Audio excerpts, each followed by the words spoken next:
And speaking of the Black community and our last topic of our inaugural episode, I can't believe it, fellas. Made it.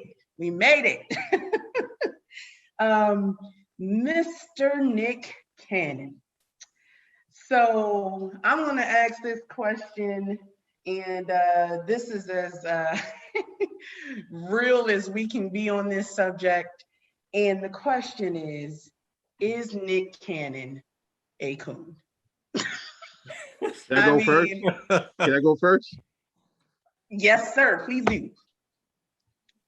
Man. Whew, man. So before I even get into it, I'm gonna tell you how much like I rode hard with Nick Cannon. Like, all right, you know, Nick Cannon was the type of dude that I looked at because he wasn't that much older than me. You know, like even when he was acting, I tried to be so hard for him. Like, I'll tell you how crazy this is, right? I got so much love for Nick Cannon. I literally skipped school to go watch Love Don't Cost a Thing in the movie theaters. That's how much love I had for Nick Cannon, you know? Mm-hmm.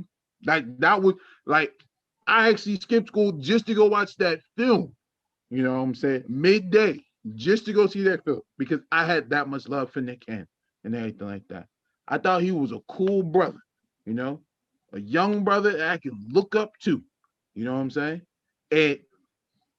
And see, what he was going to become, you know.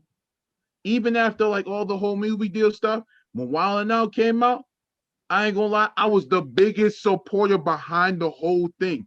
Even when it kicked off, when they lost their deal from MTV and whatnot, I was still mad, and I was like, "Yo, I hope Wild 'N Out came back." When it came back again, I was on full force about the whole situation and everything.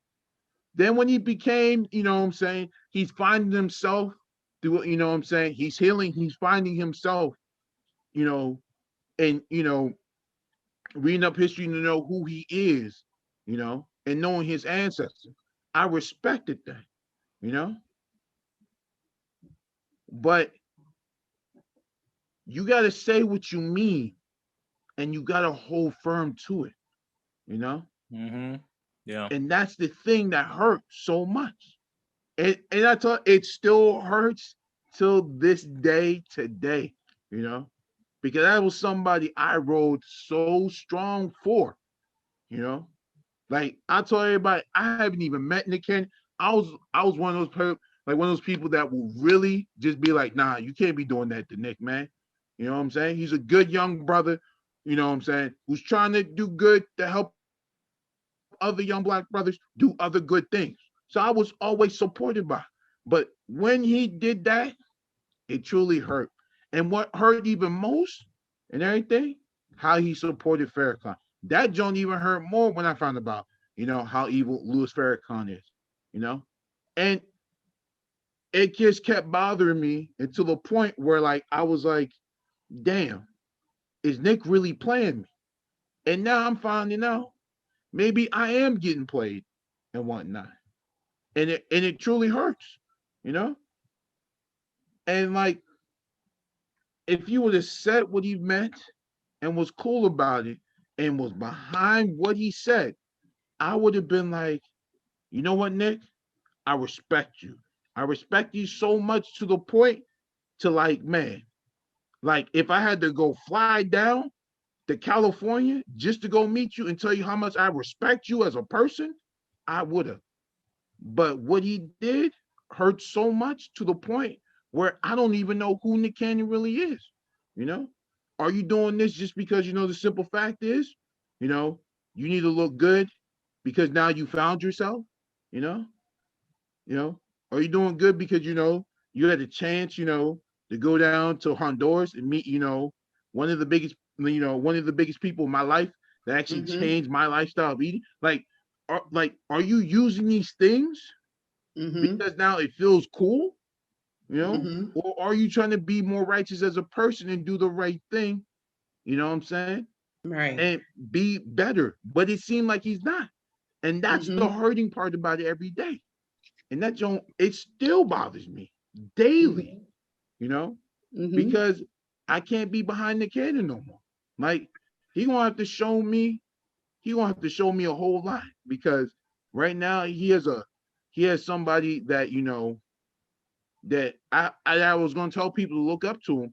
I can't no more because it means so much to me as a black male, you know,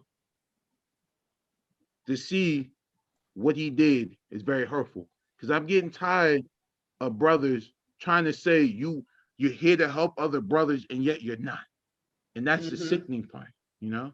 And I felt everything he did was to basically just to get his brand back on the air, you know, because I'm just, and I'm almost done. I'm not too sure if everyone know how big Wilding Out got. Wilding Out got big so much that it became a tour, a restaurant, you know. And I think they were about to go in and do, you know, and I didn't know when you go watch the show live, you know, that they also do stand-up comedy also during live shows, which I didn't know and whatnot. No, wow, that's cool. So like the whole thing was like it was as huge as it could get. And now like seeing it, it made me feel like you just want your brand back and everything. And that's why you said sorry for it. You know, but that's a whole nother thing. But you know, yeah. No, great points there, sir. Great points. Yeah. Mr. PAT, what say you? Well, E-Man definitely said a mouthful. Absolutely. I agree with some of the stuff. A few I might disagree with, but you know, for the sake of not, I guess, overextending this, you know, this whole thing. And I mean, I think it's something, some of the stuff we could definitely get into further in another, you know, another podcast, another program. What I will say is, now in terms of, you know, Nick Cannon being a coon.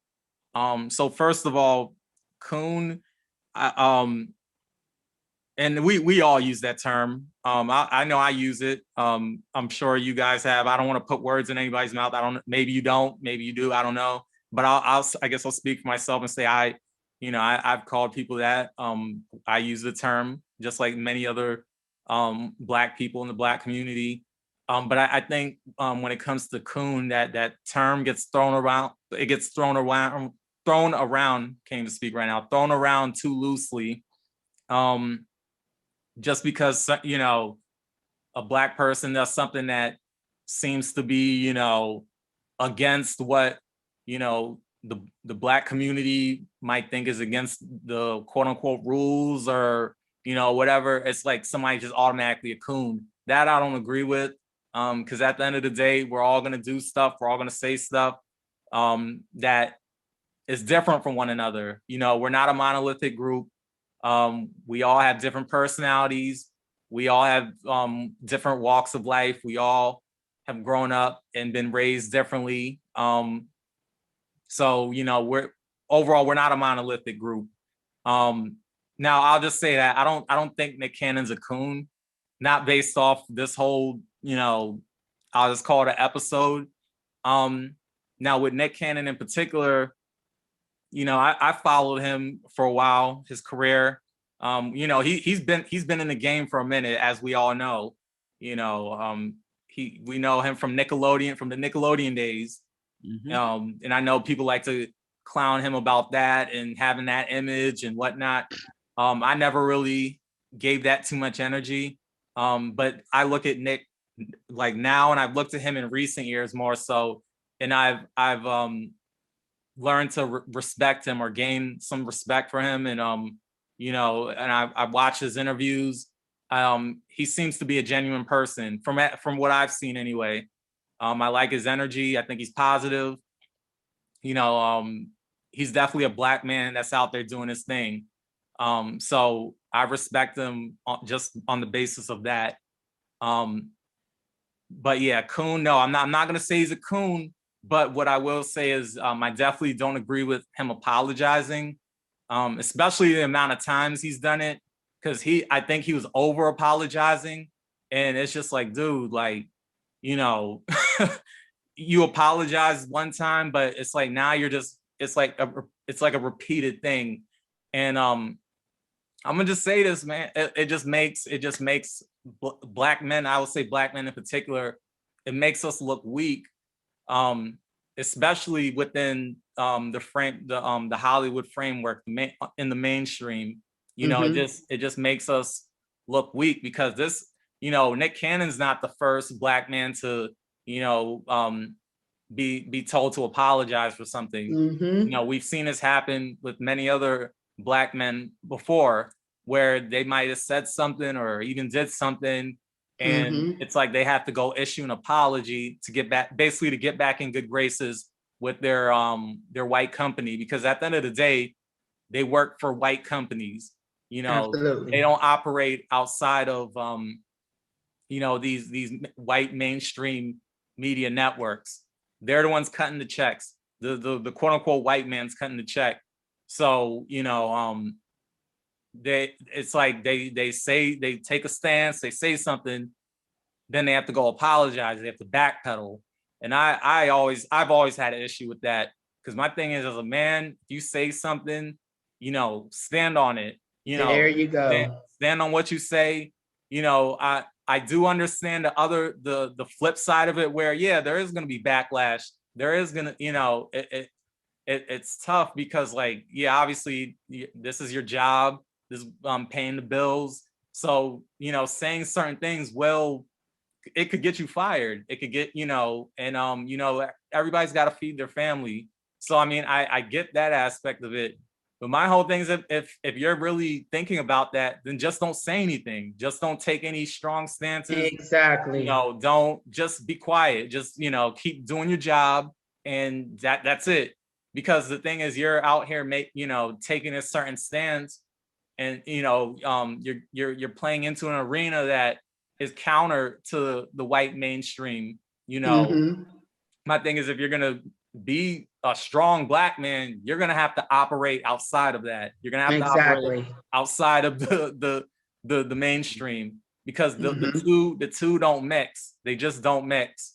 And when especially when you're, you know, getting more into a pro-black, you're taking on a more pro-black stance. You're coming into a more pro-black image, which Nick Cannon has been doing in recent years.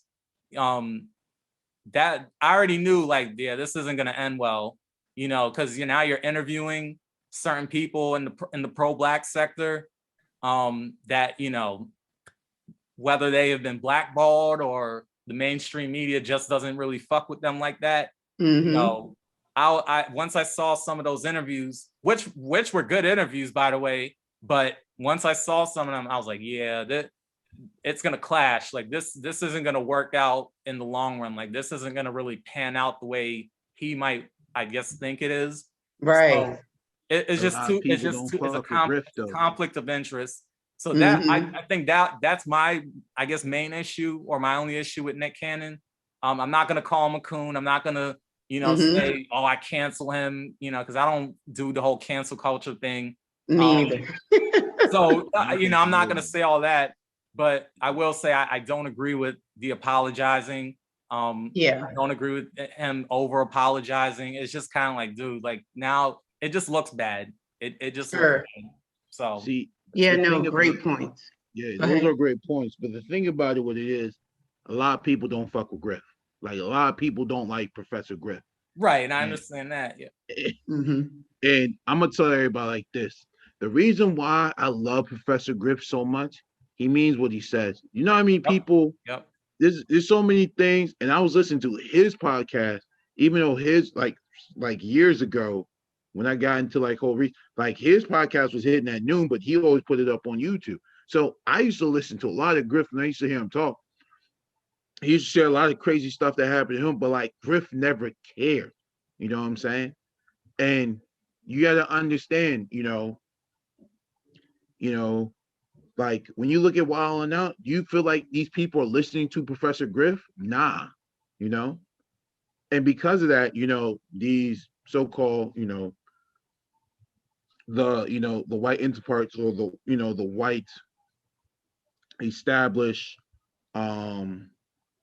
institutions, you know, you know, they're gonna say, Griff is bad for business.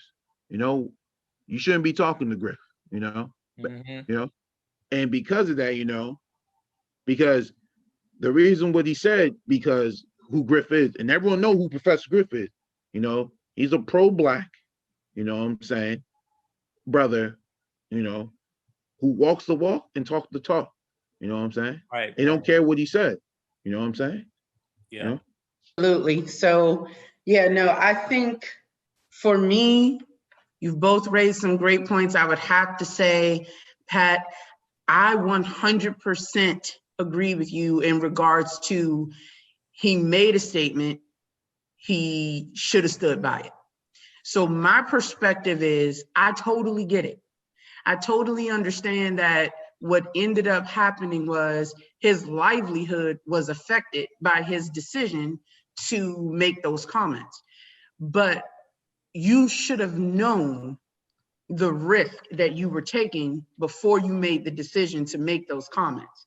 Once you did, you were, in my eyes, as Pat was mentioning, to go against the conglomerate, right? Because the media, the celebrity world is an institute. And I use that word frequently because it applies. The celebrity world, being a celebrity, is an institute. Yeah, absolutely.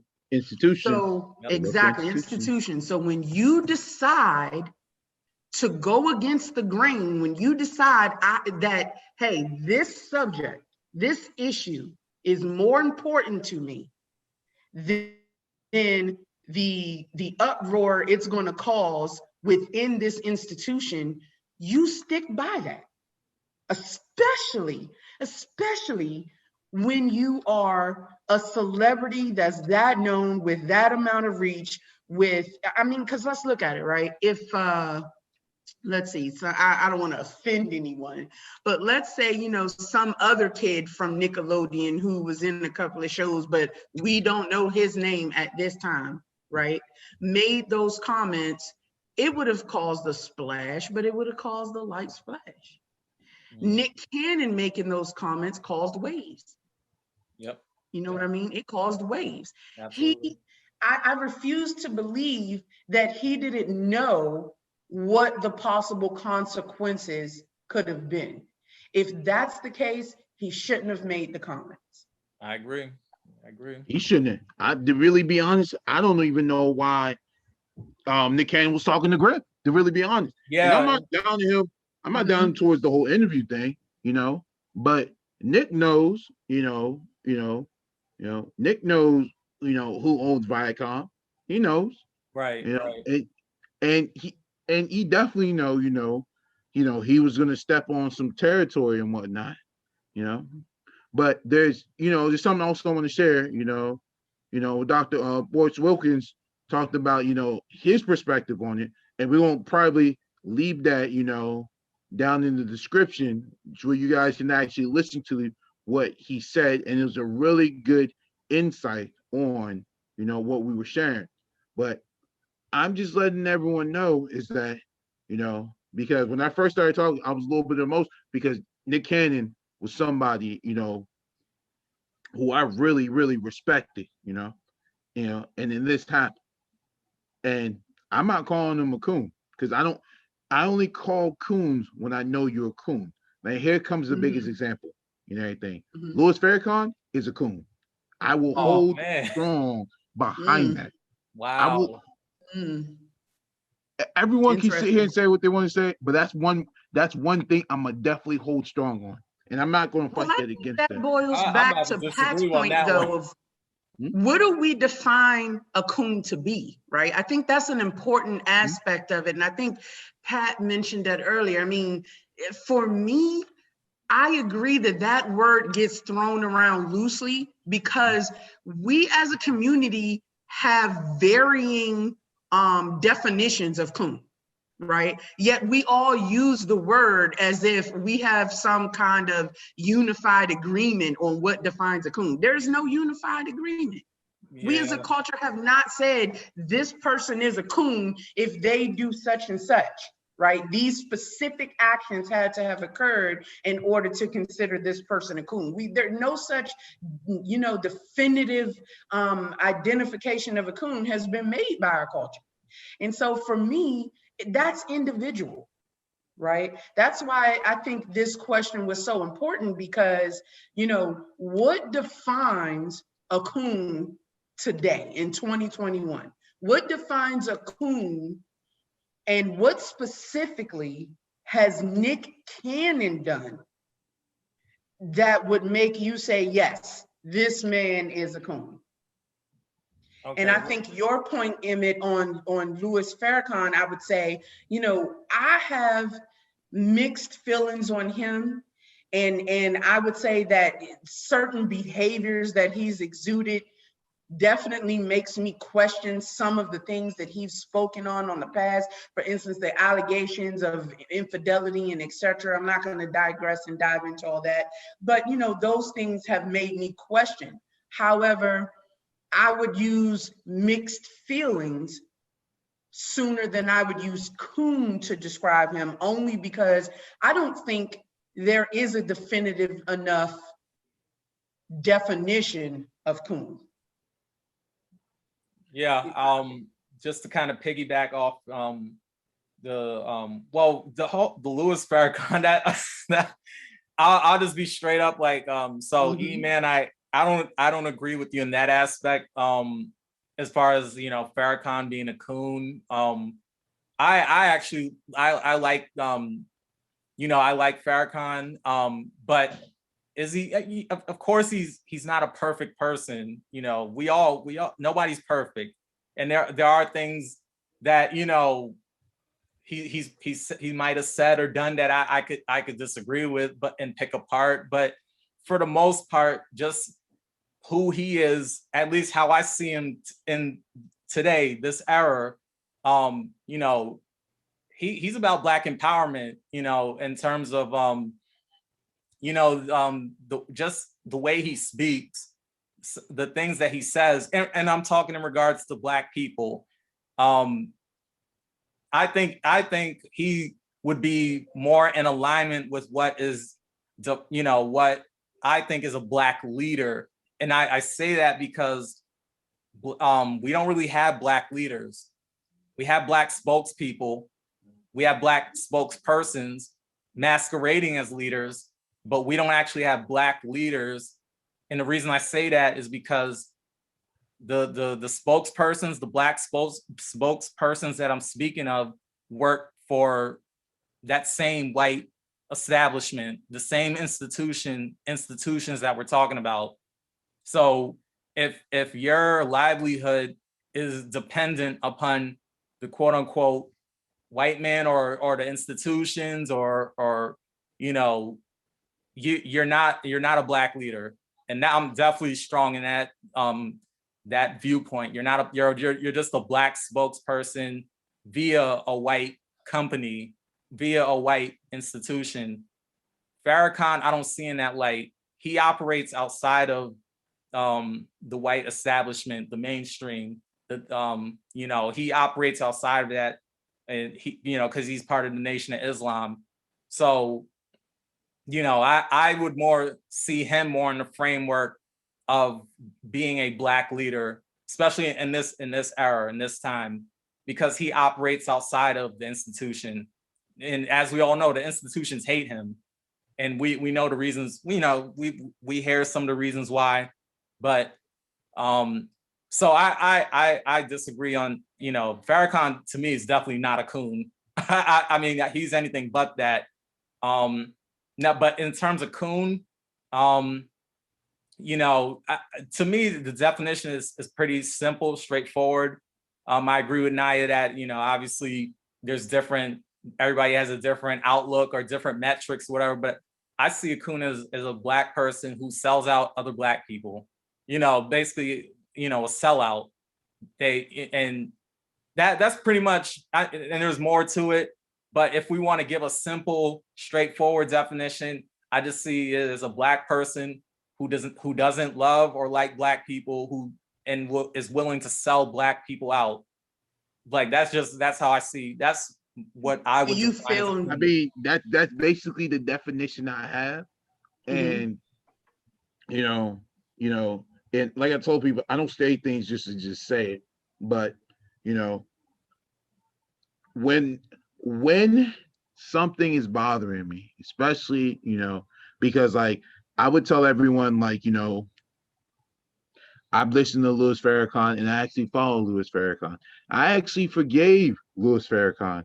You know what I'm saying? A lot of the things he did, way back when he was in part of the Nation of Islam, a lot of things he did. So, I was in the woods. I was willing to forgive because, I'm starting to see, because I was working on my healing process of being more righteous.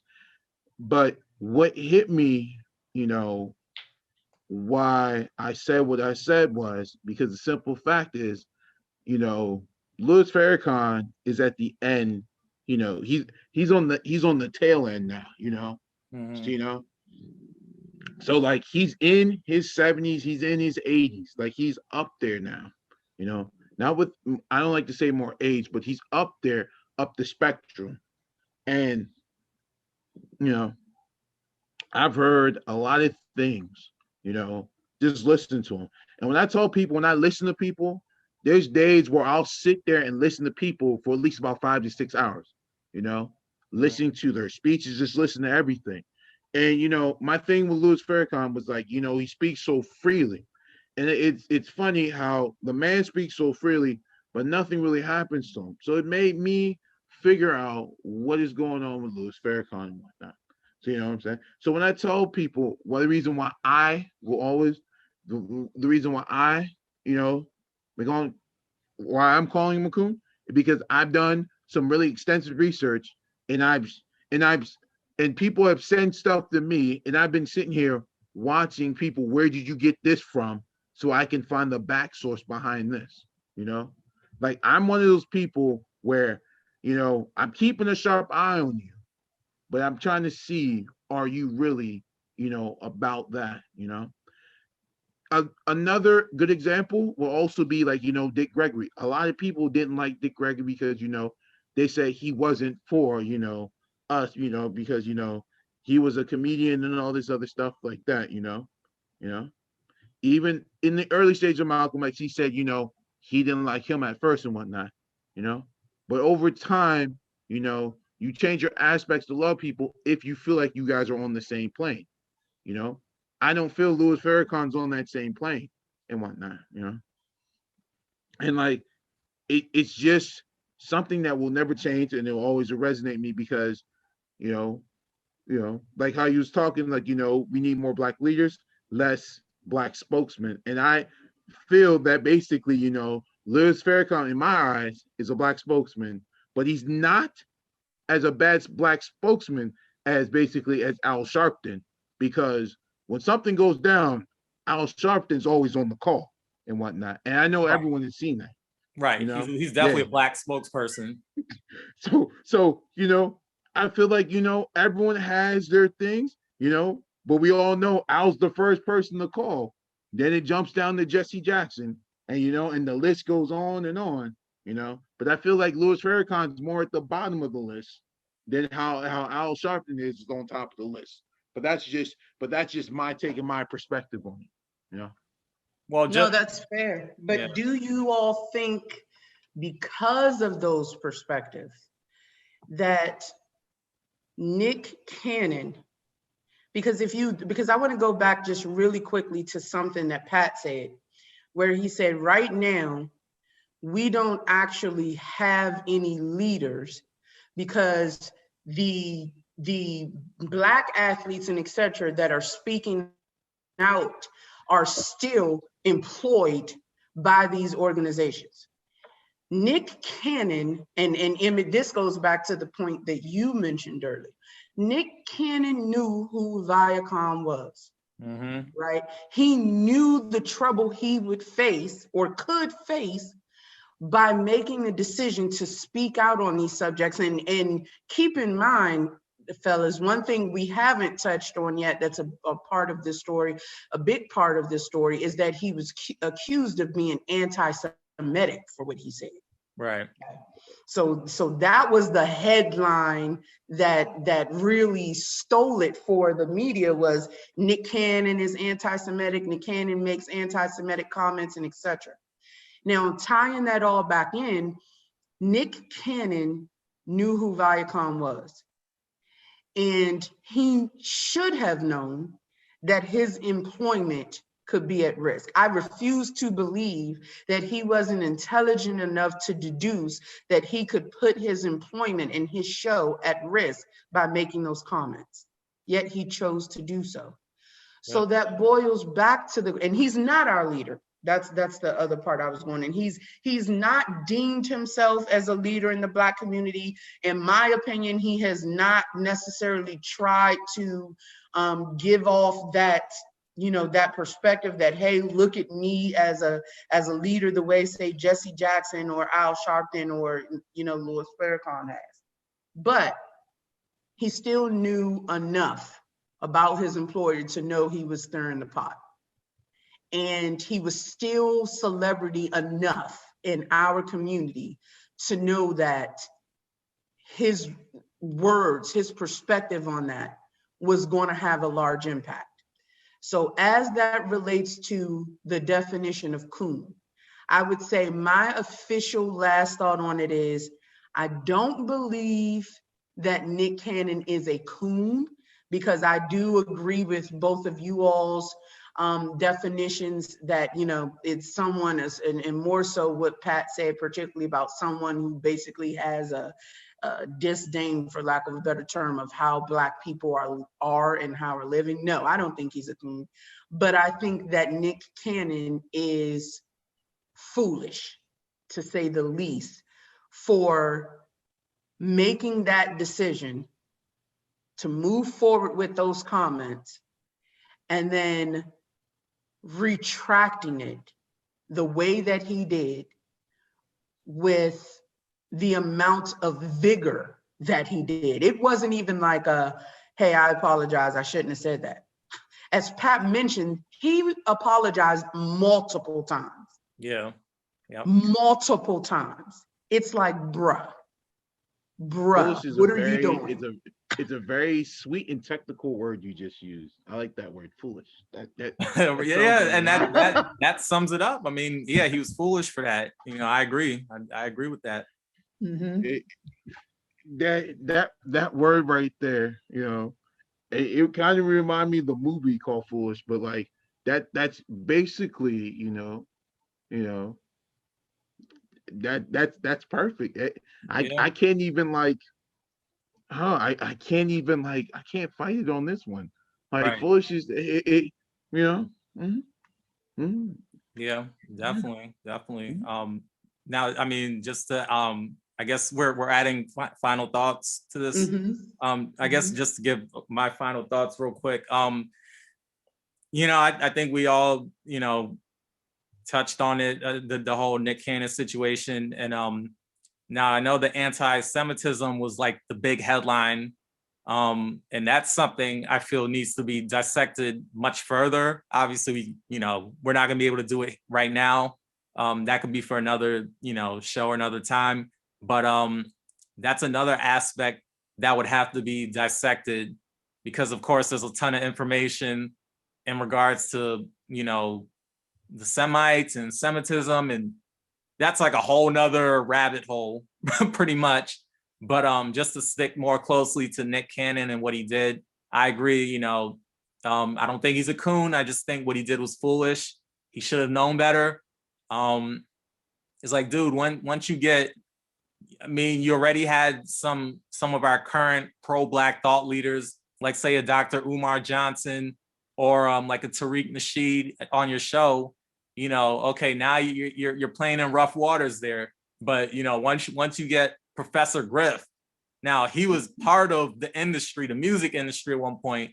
He got blackballed because he was accused of anti-Semitism So his name was just thrown all in the mud.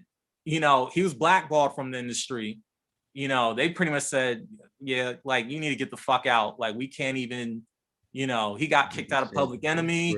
Like, that was like a whole nother thing. That was a whole thing back then. So the minute he interviewed Professor Griff, that's when I was like, oh, I mean, it was a good interview. I liked the interview, and I like Professor Griff, but I was like, oh shit, you know, Nick Cannon, it can't, you know, he can't mix with that because he's under Viacom. You know, he's under Viacom, and he just, you know, you can't do that. You're either on one side or you're on the other. And you know, the thing is, somebody like, going back to Farrakhan real quick, who the reason I guess respect him is because he speaks Black empowerment. He speaks truth to power. What he says is uplifting to Black people. But somebody like a Farrakhan, he can, you know, say what he wants and not really face a certain type of backlash because he's already operating outside of the institution. Nick Cannon doesn't have that position. Nick Cannon is operating within the institution. So he can't just go out and just, you know, pump his chest and say whatever. Like, you know, I think he knew, because he's intelligent. He was intelligent enough to know, but yeah, he made a foolish, you know, mistake. And just the over apologizing, that was too much for me. So yeah, that's pretty much my take on it.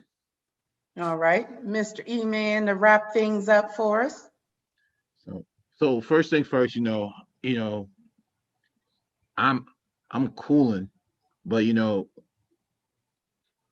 and you know, I got a little emotion in the beginning, like I've already said before, you know, about Nick Cannon, because you know, it means, you know, the brother meant a lot to me, you know, yeah, and you know, his cool little, you know, thing podcast, you know, I think he calls it the Nick class or something like that, or Cannon class or something like that.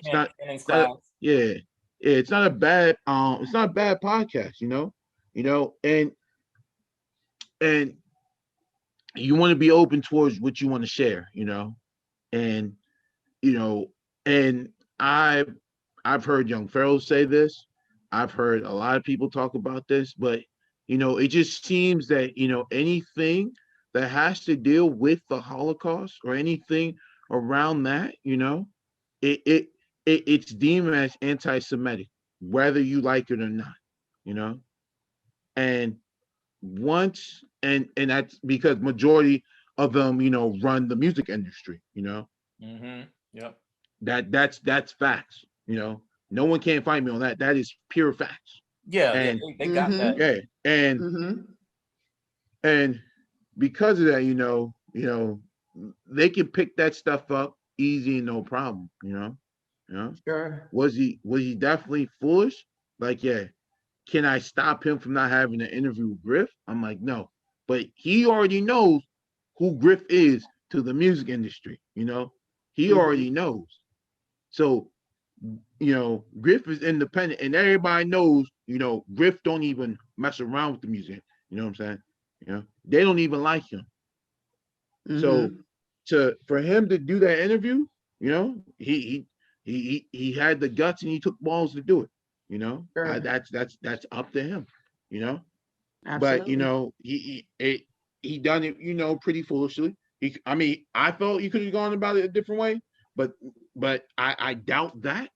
You know, but these are the things, you know, that are getting us caught up, you know, with certain people, and that's what really resonated with me when it came down. You know what I'm saying? When they came, you know.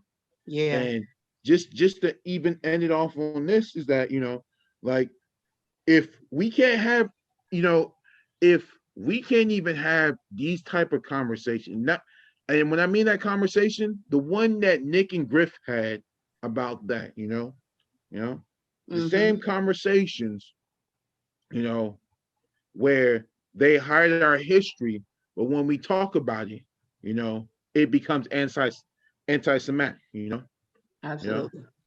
But no one talks about how the KKK is still a group today operating in different parts of the government, Right, No, right. that's you know. a good you point. see what I'm saying? So I tell everyone is like, no matter what is going on, you know, we're still going to be at ground zero until, you know, until we say enough is enough and this stops now, Sure, absolutely. Mhm. All right. Because, Oh, I'm sorry, go ahead. but and I just want to fall on this point is just, what I'm saying, that, you know, you know, being foolish, what he did, yes, but we just got to come about it being better about it, because, Mm-hmm. I think even at the time, I think Nick Cannon is hosting a show, I think on that weird dance show that everyone likes and all that stuff. I'm not too sure if it's the Masked Singer or like something. There's another one Mm-hmm. also too that he hosts too. Yeah, I know which one you're talking about. I just don't watch that. Yeah. So I don't even Yeah. watch that stuff. I don't watch You know it. what I'm saying? Me either. But what this is where, I tell people, and I'm learning about the whole thing about branding things and whatnot. If you choose to step out on your brand, you got to know what doesn't fit and what fits, like there's nothing wrong you being a host of that show. But then when you come back and do an interview with Griff, it get people speculating like, yo, who is this dude? So, just be firm to your own platform. That's all I'm gonna say. All right, I'm out of it. I feel like I'm a dead battery right now. But yeah. No, you're fine. Yeah, you're good. No, good points, gentlemen. I think this was a great inaugural episode. We got through some very tough but very pertinent topics to the Black community, and I think that with this forum, and each one of us definitely not afraid to pull our punches. That this was a great introductory episode for the world to know, who we are, as far as how we think about our community and how we, how we deal with some topics that are very real to us in this day and time. So great first session, gentlemen. I look forward to all our future sessions to come. I think we hit some great points this episode.